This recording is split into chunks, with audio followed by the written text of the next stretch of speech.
Durante mais de 40 anos, todos os dias, o consagrado vidente americano Edgar Cayce deitou-se, rezou e entrou em um estado alterado de consciência semelhante a um transe.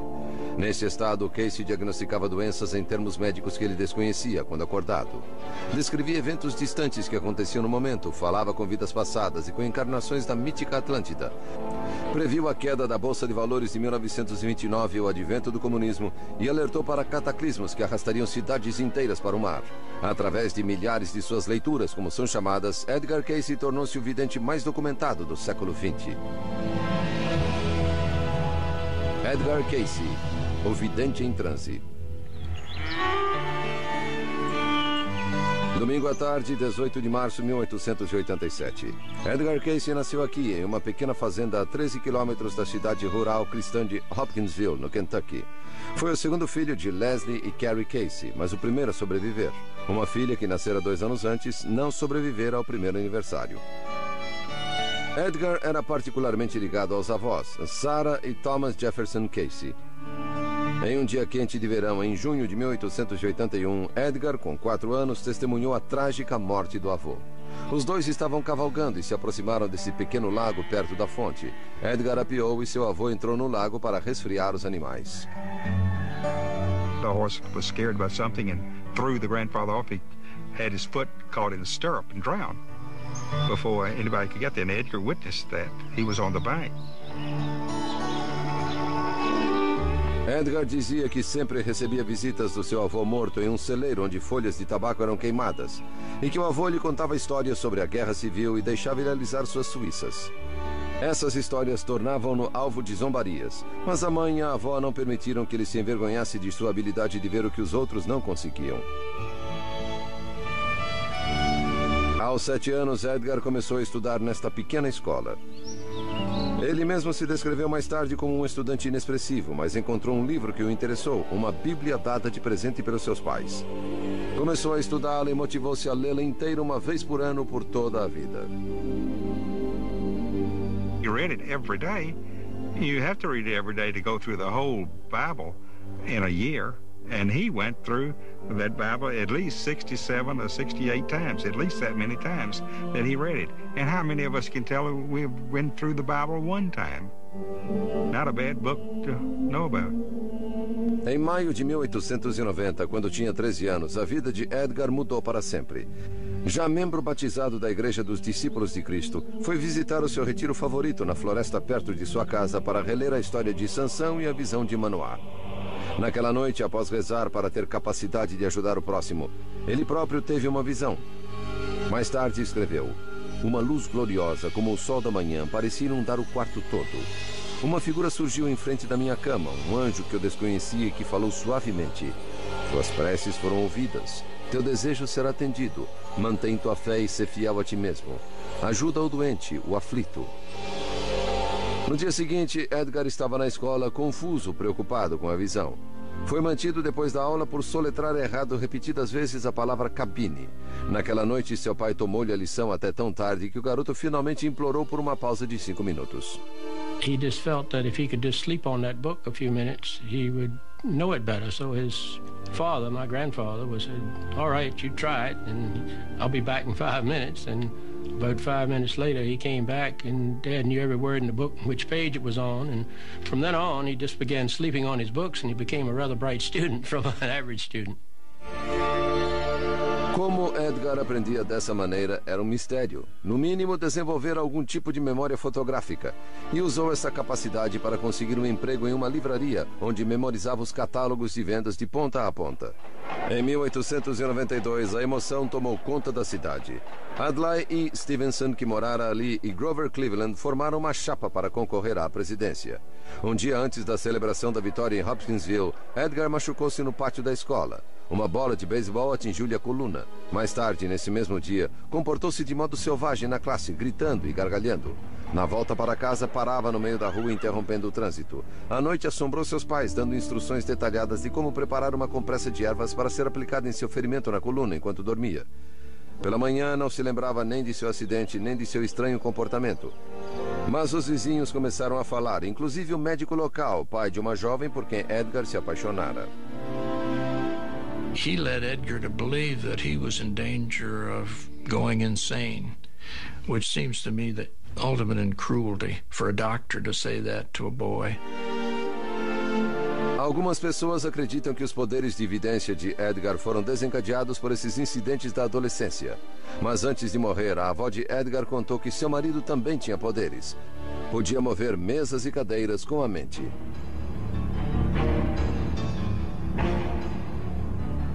Mas Edgar tinha pouco tempo para refletir sobre esses mistérios. Em 1893, aos 16 anos, foi obrigado a sair da escola após cursar apenas 8 séries e a ir trabalhar no campo. Seu pai, que preferiu o pomposo título de fidalgo, mal conseguia manter a sua família. My father remembered the squire, and he said that he would always have a clean bib, clean shirt on and tie, and well shaven, and he would just look like he was worth $1 million, but he wasn't. A família Casey abandonou a fazenda e foi tentar a sorte na cidade. Mudaram-se para esta casa em Hopkinsville. E em 1895, com 18 anos, Edgar apaixonou-se pela moça mais bonita da cidade. Seu nome era Gertrude Evans.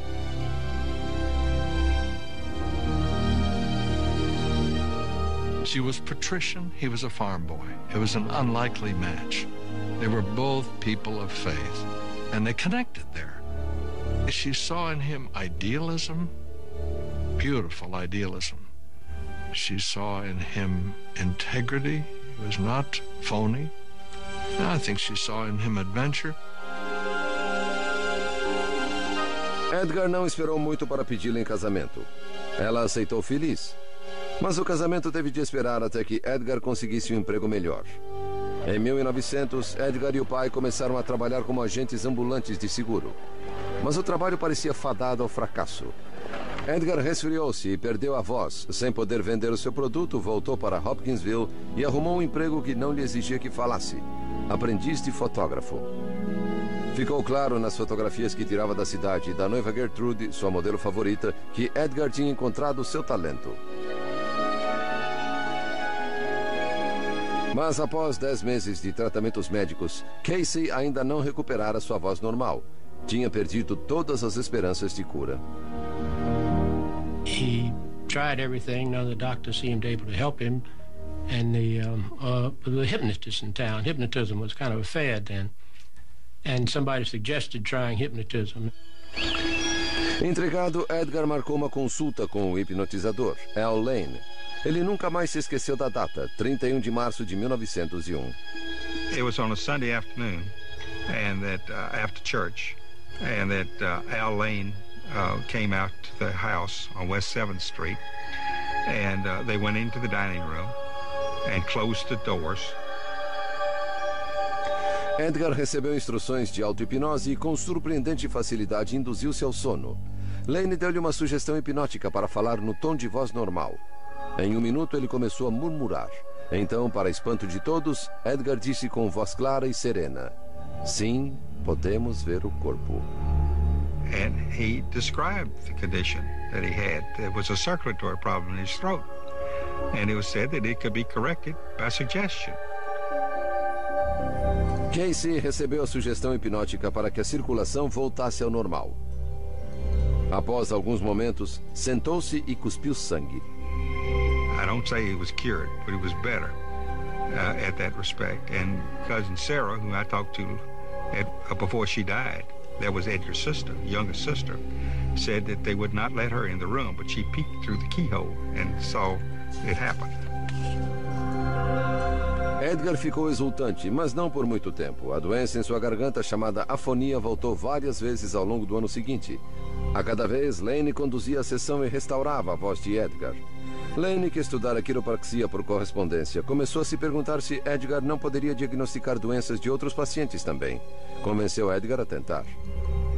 And so, it was Al Lane who pushed him to do this. Pretty much against Edgar's will. Edgar didn't really feel comfortable doing that because he didn't understand it.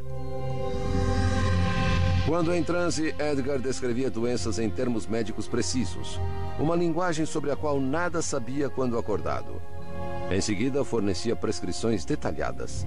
Sometimes he would call a prescription by name. I mean, take bromoquinine, or take, castor oil, or whatever it was that he was using. Mas esses estranhos poderes e suas implicações o aterrorizavam. Ele nunca estudara medicina, não era médico, e se perguntava que direito tinha de agir como se fosse. Cada vez mais, ele queria parar. Who wouldn't say, I don't want this junk. It's too weird, it's too heavy. I don't want to see all this stuff or feel this kind of stuff or feel responsible for it. Quando uma vaga foi aberta em uma livraria de Bowling Green, a 48 quilômetros de casa, Edgar agarrou a chance. Lá juntou-se à igreja da região e passou a dar aulas na escola dominical, o que fizera desde a adolescência. Aos 22 anos, só tinha saudade de uma pessoa de Hopkinsville, sua futura noiva.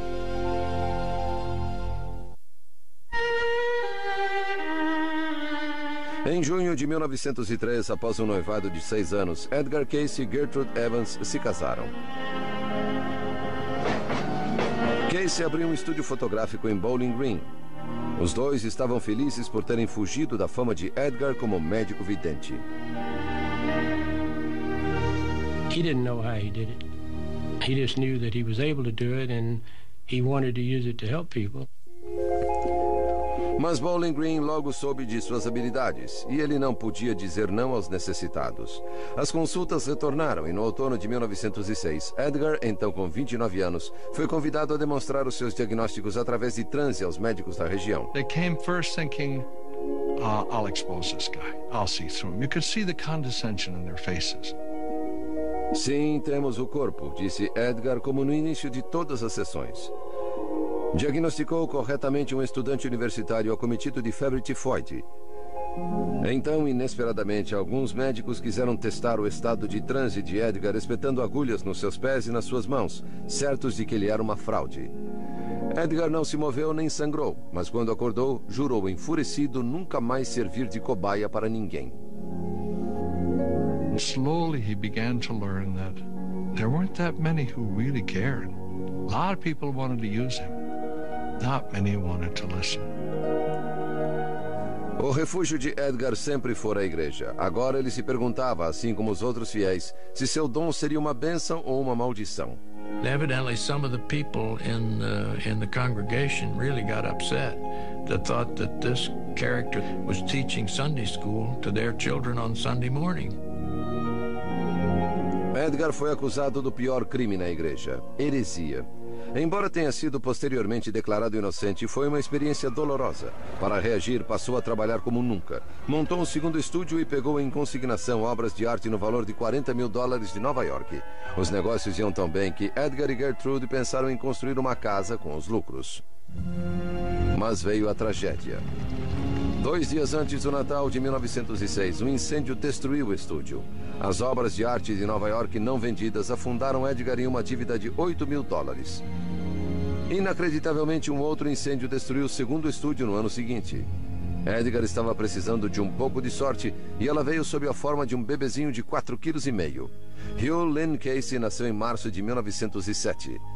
Edgar, agora pai, conseguiu pagar suas dívidas, mas teve de se mudar para junto da família de Gertrude em Hopkinsville. Lá, seu pai apresentou ao Dr. Wesley Ketchum, médico homeopata. Ketchum was pretty much a promoter, and he wrote a paper that was read at a big clinical medical society in Boston. The New York Times covered this and gave Edgar a full-page treatment, which is hard to imagine these days. O artigo do Times que descrevia Cayce como analfabeto foi muito lido. Logo, mais de 10 mil cartas solicitando consultas foram enviadas para Edgar por doentes crônicos e por aqueles que tinham perdido as esperanças nos médicos convencionais. Muitos mandavam dinheiro, embora Cayce nunca tivesse cobrado pelas consultas antes. Edgar knew that he didn't do it. It came through him. And it was a gift that could come through him. I think that's the reason his ability was so good, because he didn't have concern of making money on it. It was really pure to help other people. Ketchum ofereceu-se para financiar um estúdio fotográfico em troca das leituras de Edgar. Era o momento de descobrir como ele usaria aquele poder. Após uma noite de insônia, Edgar concordou, mas apresentou condições. Seu pai conduziria as consultas e um estenógrafo registraria tudo. E o dinheiro, quase $2.000, seria devolvido até que o serviço fosse prestado. O destino de Edgar estava traçado. I noticed on one occasion, he said, some people ask me whether I'm a spiritualist or whether I'm a medium.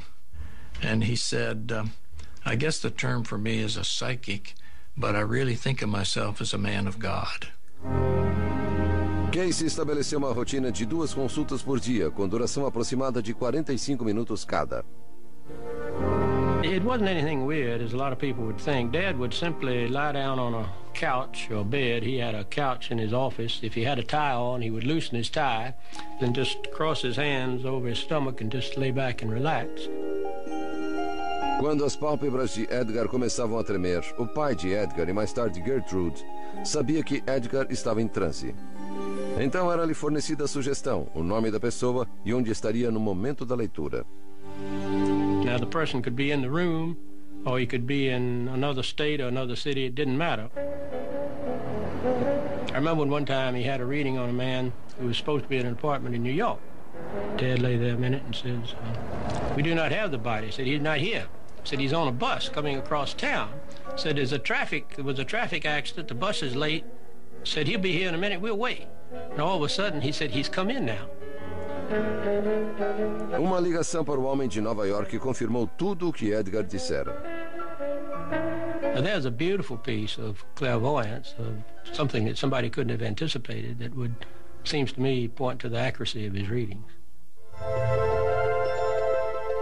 Em seu estado de transe, Casey demonstrava um notável conhecimento de anatomia, como se estivesse examinando o corpo do paciente. Para surpresa de médicos chamados a darem uma segunda opinião, Edgar apontava com precisão um problema. Por exemplo, um distúrbio de circulação que provocava anemia, e fornecia os remédios. A maioria das receitas era à base de ervas e incluía prescrição de dietas. Quando Edgar descobriu que alguns de seus pacientes não estavam seguindo à risca suas receitas altamente detalhadas, começou a imaginar um hospital onde poderia supervisionar os cuidados, e esse sonho tornou-se obsessão. Na primavera de 1911, o futuro parecia brilhante para Casey e sua família. Um segundo filho, Milton Porter, nasceu nesta casa em Hopkinsville. Mas Milton foi acometido de coqueluche e colite. Edgar fez-lhe uma leitura, mas a criança não tinha salvação. Milton Casey morreu em seu segundo mês de vida. The son that did not survive was a shock to both of them.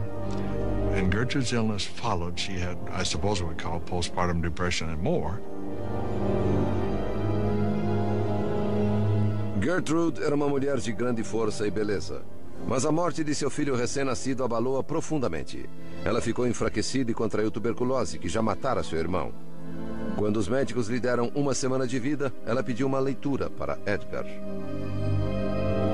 And Edgar did it, but he was scared to death because this was the person he loved most, and he was scared that he might say something that would be fatal. Turned out just the opposite. And he says that really was the turning point. From then on, he said, if that could happen for the one he loved most, then it might mean that that's what he was supposed to be doing.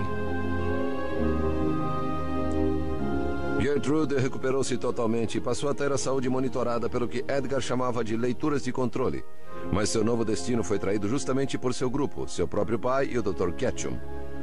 Quando, durante o transe, Edgar perguntava alguma questão, como ele sempre fazia, eles começaram a pedir dicas sobre o mercado de commodities e até sobre corridas de cavalos. He began to discover that they were playing games with him.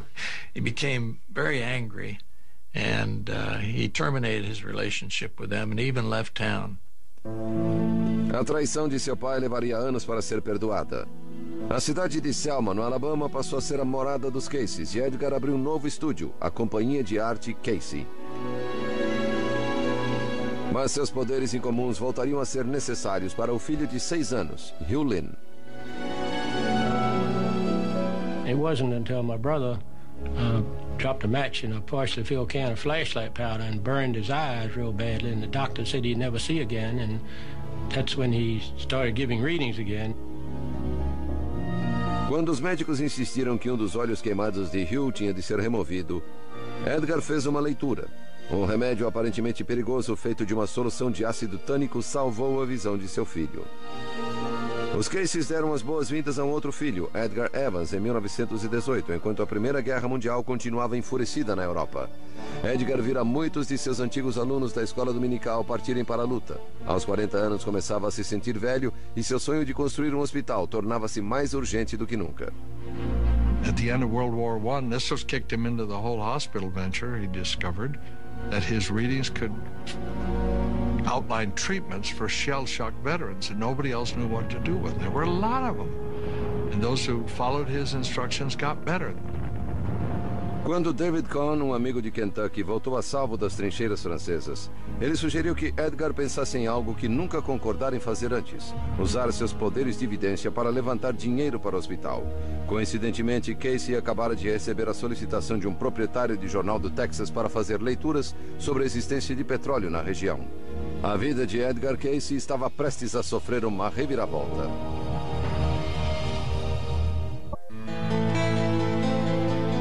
Em 1920, Edgar Casey e seu amigo David Cohn vislumbraram a oportunidade de ganhar milhões com a pesquisa de petróleo. Com esse lucro, poderiam dar atendimento aos doentes no sonhado hospital de Edgar, mas aqueles seriam os anos mais difíceis da vida de Casey.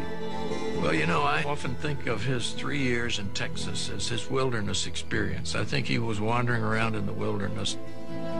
A companhia petrolífera de Casey foi fundada em San Saba, e a perfuração começou em áreas com sedimentos de petróleo que Edgar recomendara em suas predições. Mas o petróleo não jorrou. Os meses transformaram-se em anos e a situação ficou tão desesperadora que os sócios de Edgar passaram a andar armados quando alguns poços foram sabotados. Casey chegou à conclusão de que seus poderes tinham se tornado duvidosos, tinham falhado e transformado a nobre missão de financiar o hospital em uma derrota colossal. Por estar ausente durante 3 longos anos, algumas pessoas diziam que ele também fracassara em relação à família. Certainly to put my grandfather on a pedestal as someone without human frailties or someone that had all-knowing abilities and never make mistakes with his readings, that was not the Edgar Casey that I have come to understand. Casey recusou-se a voltar de mãos vazias. Viajou pelo país inteiro em busca de dinheiro, até que conseguiu levantar um empréstimo de $60 mil para a construção do hospital em Birmingham, no Alabama. Mas suas visões indicavam que seu hospital deveria ser construído em Virginia Beach, uma obscura cidade de veraneio na Virgínia. Well, he said that the ocean had a good effect some way on his psychic abilities, or in any psychic, that it was a good place for him to be. A oferta de Birmingham foi suspensa imediatamente. Abatido, Edgar finalmente reuniu sua família em Selma, voltou para o que sabia fazer: fotografar, dar aulas na escola dominical, e tentou esquecer seus fracassos em angariar fundos para o empreendimento. Mas aquela pacífica rotina foi abruptamente interrompida. Em 1923, após conhecer um homem de negócios de Ohio, um potencial investidor do hospital, Edgar deixou a família mais uma vez e mudou-se para Dayton, em Ohio. Foi um risco também para uma jovem de 18 anos, nascida em Selma, que sentia que seu destino estava ligado aos Caseys. Gladys Davis era a nova estenógrafa de Edgar. Gladys was kind of like one of the family, and she had a phenomenal memory. She could, like a computer, she could tell you who had a reading on what date and what it was about. Em Dayton, Casey passou por uma mudança radical. Durante as leituras para o possível investidor, foram-lhe perguntadas profundas questões metafísicas sobre a natureza da alma humana. Casey, em transe, começou a falar sobre as vidas passadas de seu cliente. Well, this really blew Edgar over, you know, because this ran counter not only to what he believed, he said, as a Christian, but what he taught as a Sunday school teacher. Edgar conhecia muito bem os evangelhos e se perguntava por que a Bíblia nunca fizera referência à reencarnação, se de fato era verdadeira. Começou a estudar as Escrituras dentro de um novo contexto. And he said it soon became evident to him that there were places in the Bible which, if you read them and read them carefully, you could see that they supported the idea of reincarnation. As leituras de Casey de vidas passadas tornaram-se conhecidas como leituras da vida, em oposição às leituras do físico que fazia anteriormente.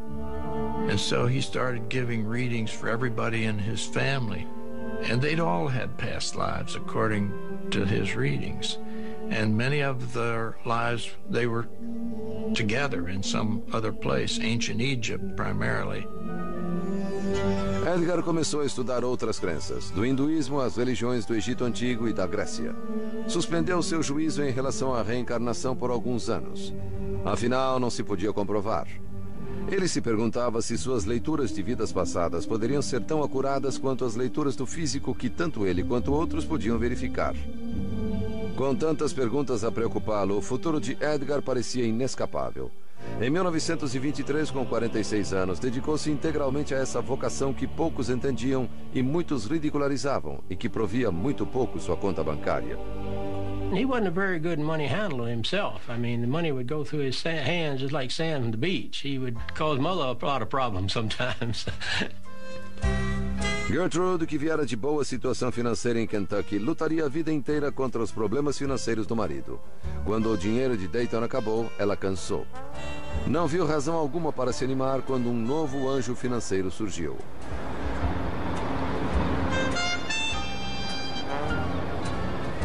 Morton Blumenthal e seu irmão Edward administravam uma corretora de muito sucesso em Wall Street. Após ser apresentado por David Cohn, Morton tornou-se o patrocinador de Casey instantaneamente. Propôs financiar o hospital de Virginia Beach e comprar uma casa perto da praia para os Caseys. Parecia muito bom para ser verdade. It seemed like a little fishing village when we first came to the beach. It didn't look like, what Dad said it was going to be, a thriving community. Edgar e sua família foram morar na Rua 35. No verão seguinte, a construção do hospital de Casey foi iniciada. E a tranquila cidade começou a fazer comentários sobre o curioso empreendimento. Em parceria com os Blumenthals, Edgar formou uma corporação, a Associação dos Pesquisadores Nacionais. Ciência, educação, saúde e despertar espiritual eram os objetivos estabelecidos. Esta atividade foi um lenitivo para Edgar. Ele acabara de voltar do velório da mãe em Hopkinsville. O pai, agora sozinho, perdoado há muitos anos, foi morar com o filho.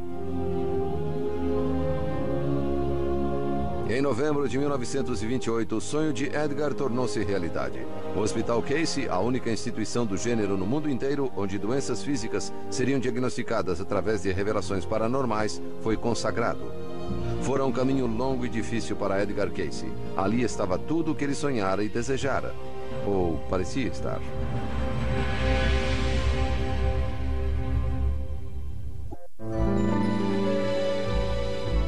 No início de 1929, após anos de trabalho duro, Edgar Casey viu seu hospital receber o primeiro paciente. Dirigido por seu amigo de Kentucky, Dr. Thomas House, possuía o mais moderno equipamento para tratamento fisioterápico e em técnicas de massagem, remédios homeopáticos e dietas de baixos níveis de gordura. As leituras de Casey sugeriam tratamentos com baixas correntes de eletricidade aplicadas ao corpo, algo familiar para os quiropráticos atuais. Dad said one day they would be able to take a drop of blood and diagnose the condition of the human body. At the time he said it was ridiculous, but now it's a normal procedure. Edgar notou com orgulho que a construção e o terreno, complementados com jardins e uma quadra de tênis, parecia mais uma mansão do que um hospital. Casey sobrevivera a todos os céticos que o acusaram de ser uma fraude, um charlatão e um herege. Ali estava seu triunfo. A vida em Virginia Beach era boa e, durante o verão, mágica.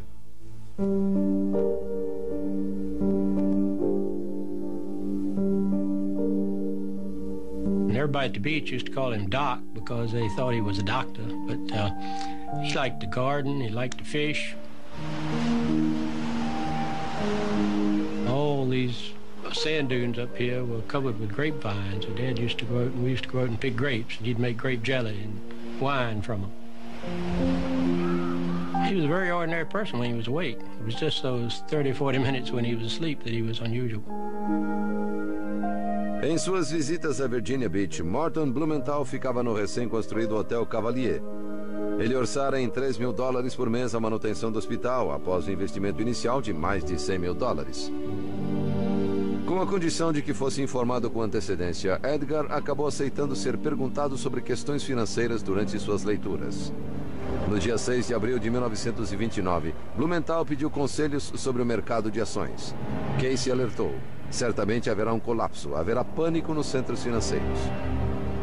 A leitura mostrou-se profética. 6 meses depois, o mercado quebrou. Tendo como pano de fundo a Grande Depressão, ocorreu o impensável. O hospital faliu menos de 3 anos após a sua inauguração. Um biógrafo escreveu mais tarde que Edgar, abatido, vagava pelos corredores vazios, recolhendo lembranças, inclusive uma fotografia de sua mãe.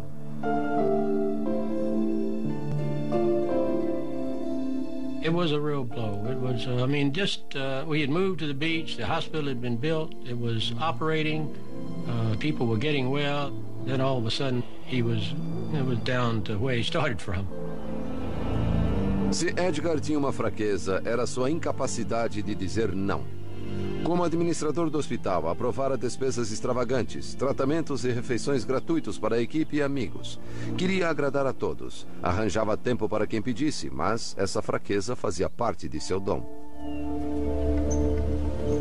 His home, his privacy was invaded constantly. People would knock on his door at all hours of the day and night. And they had to be gracious to all of the visitors, and they were. He could mark people with the genius of their lives if they let him. Wide awake. Talk with them, get hold of them. They go away marked for good. A versão popular da história dizia que os infortúnios em Wall Street tinham arruinado os Blumenthals. As evidências sugerem que eles escaparam sem prejuízo algum. Acredita-se que o fechamento do hospital ocorreu devido a uma briga pelo poder entre Morton e Edward Blumenthal de um lado e David Cohn, que fora o primeiro a ter acesso aos poderes singulares de Edgar. Quando Cohn venceu a briga, os Blumenthal se retiraram. Mais tarde, Edgar escreveu com a habitual benevolência: "Não culpo a ninguém, senão a mim mesmo por esse fracasso." The readings were kind of few and far between, and after that, it were tough times. David Cohn fez fortuna no ramo de imóveis, graças em parte às leituras de Edgar. Os Blumenthals e Casey nunca mais se falaram. Edgar saiu do hospital completamente arruinado. No mesmo ano, 1931, Casey se recompôs. Reuniu aqueles que o apoiavam, pessoas de mente aberta que acreditavam em seu trabalho, e formou uma organização sem fins lucrativos, a Associação para Pesquisa e Iluminação. Seriam feitas consultas gratuitas para aqueles que não podiam pagar, e Edgar receberia um salário anual. Em uma de suas viagens para levantar fundos em Nova York, Edgar fez uma leitura para uma mulher que dizia estar em situação desesperadora. Ela e sua acompanhante eram policiais. Edgar, Gertrude e Gladys Davis foram presos por charlatanismo. 31 anos atrás, em Hopkinsville, Edgar temia que seus poderes o levassem ao caminho errado, como de fato tinham levado. Ele agora estava sendo preso para a felicidade dos tabloides. They took a picture of Dad and took a picture of all three of them, and they cut Mother out of the picture and said, "Psychic arrested in motel with blonde secretary." Really great headline. O caso de Nova York não foi mantido. A polícia assinou a soltura antes que ela fosse solicitada. As acusações foram retiradas. Mas em 1935, em Detroit, Edgar foi considerado culpado por exercer medicina sem licença. Embora tenha conseguido liberdade condicional sem nenhuma sentença ou imposição de fiança, ficou mortificado. Logo após voltar de Detroit, teve uma visão de sua futura reencarnação no Nebraska em 2100. Na visão, ele descobriu que seus trabalhos como Edgar Casey ainda seriam lembrados. It came to him at a time when he was feeling very distraught. He was wondering whether his work was really of value, whether it would continue. And so this dream really served as a source of encouragement for him. As leituras de Casey, que tornavam-se mais detalhadas e abrangentes, eram também encorajadoras. Ele começou a descrever o melhor possível a jornada que sua mente fazia quando em transe. He would describe moving up through a beam of light, passing images and sounds, and his consciousness moving to other dimensions that are related to vast sources of information. Casey chamava essa fonte de informação de arquivo Akashic, onde cada evento, pensamento e som, desde o começo dos tempos, estava registrado. Ele acreditava que poderia acessar esse arquivo, bem como seu subconsciente, telepaticamente, para responder a qualquer pergunta. Uma ideia embaralhava-lhe a mente. O antes e o depois são agora. That this man would lie down on a couch and essentially go to sleep and come up with this information, it's just too big a jump for lots of scientists and trained medical professionals today. As leituras de suas próprias vidas indicavam 17 reencarnações, como um alto sacerdote no Egito, um chefe nômade na Pérsia e também na mítica Atlântida, que ele mencionou por volta de 700 vezes. Ele descreve uma sociedade muito avançada que desmoronou depois de 40 mil anos e cujos sobreviventes foram habitar o Egito. Casey, aos 60 anos, parecia saber que seu tempo era curto. Suas leituras do passado, do presente e do futuro sucediam-se em grande profusão.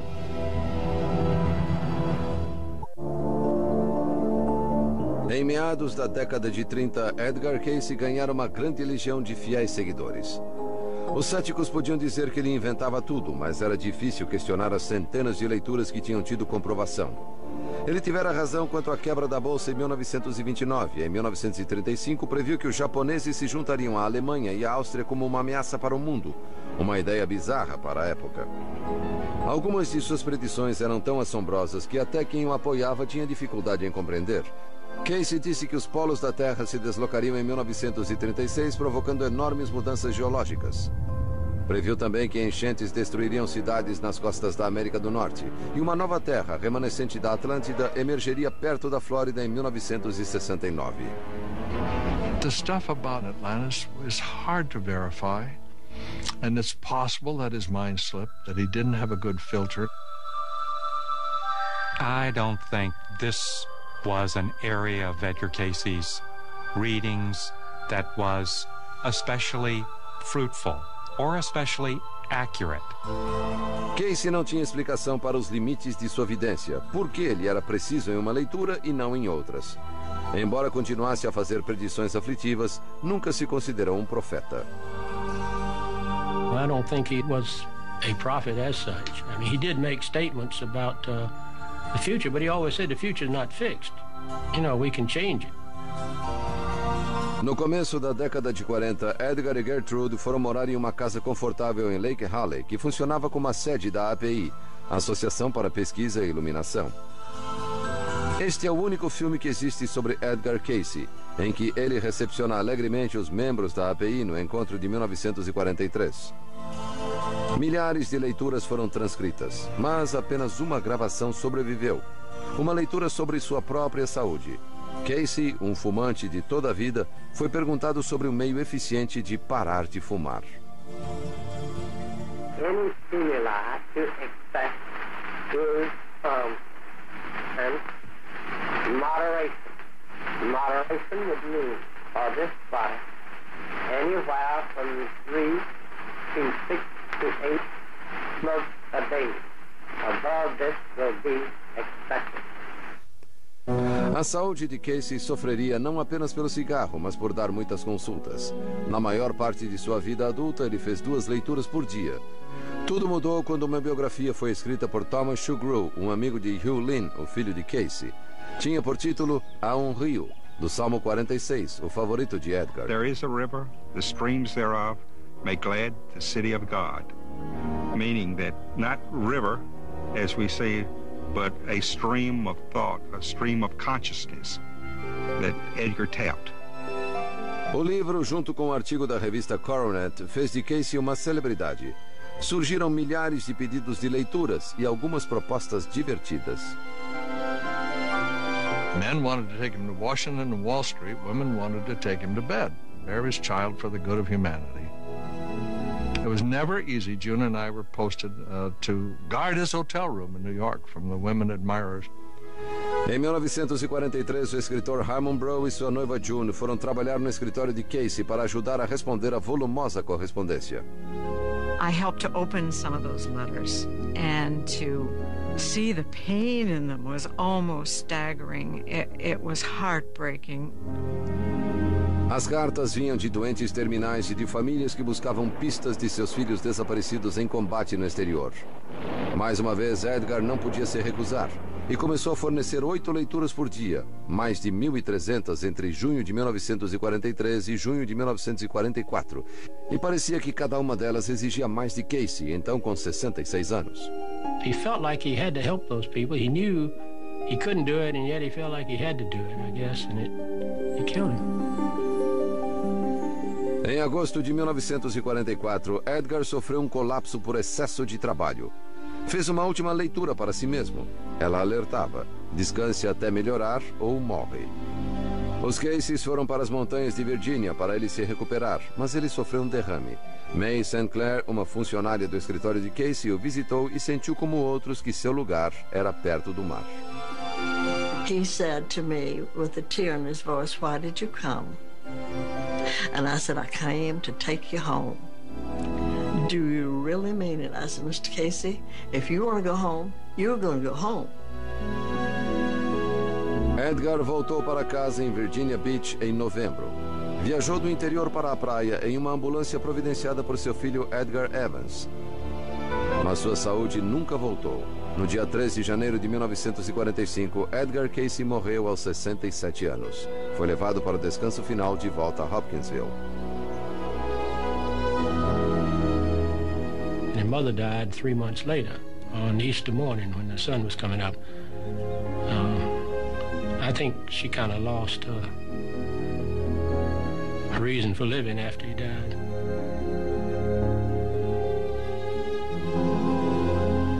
Edgar Casey deixou mais de 14.000 registros de leituras sobre saúde, filosofia, religião, negócios, vidas passadas e eventos futuros. Nenhum outro vidente deixou tantos registros, mas muitos julgam que a palavra vidente não é adequada para descrever Edgar Casey. I think Mr. Casey has given us a definition of a human being, of what a human being really is, that we truly are one body, mind, and spirit, and that we do create our own reality. If Edgar Casey did what he did, there is more to us than a physical body. That immediately has implications for the age-old questions of humanity. Who are we? What's the purpose of life? What happens to us when we die? All of that. O legado de Casey, a Associação para Pesquisa e Iluminação, continuou a crescer e a atrair visitantes do mundo inteiro. Centenas de livros em 18 línguas pesquisam a vida e o trabalho do mais renomado vidente do nosso tempo. Casey nos deixou talvez o maior dos desafios. Ele disse: "Eu não faço nada que vocês não possam fazer, se vocês se dispuserem a pagar o preço."